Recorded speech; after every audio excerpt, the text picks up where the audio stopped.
C'est la 16e fois que la zone de détention des inondations de Mangwa sacrifie les intérêts de son propre peuple pour une situation meilleure.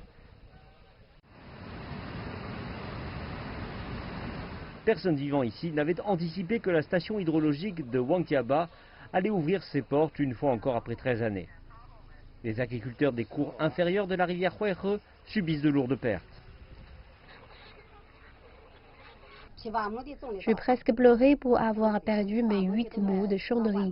Cela fait environ 10 000 yuan. L'élevage d'oies se faisait autrefois en plein air. J'ai gagné environ 40 000 yuan. Mais à cause des inondations, je dois nourrir les oiseaux. Cela coûte plus cher.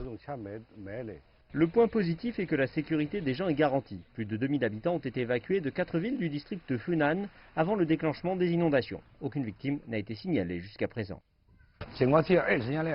Les efforts entrepris par la Chine pour gérer la rivière Huaihe au cours des 20 dernières années ont produit des résultats majeurs.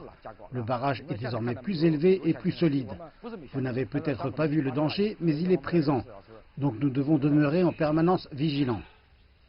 Et la vie continue dans le petit village construit sur les hauteurs de la digue. Zhu Zhongquan, âgé de 81 ans, est né et a passé sa vie à Caotai. Il a vu la plupart des crues du village. Ce n'est pas grave, nous sommes dans des lieux élevés. Nous avons de l'eau et de l'électricité 24 heures sur 24. Nous allons bien. Nous avons cherché d'autres habitants comme lui qui ont un lien particulier avec leur village. Et même quand ils savent que leurs vies sont en danger en raison de leur localisation. Malgré les inondations, grandes ou petites, les habitants le long de la rivière Huaihe déclarent que c'est leur maison, leur terre et là où ils appartiennent. Je ne partirai pas d'ici, même s'il y a une autre inondation.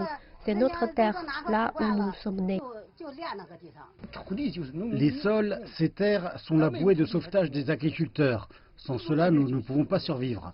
Pendant des générations, nous avons cultivé la terre et nous l'aimons trop pour la laisser s'échapper.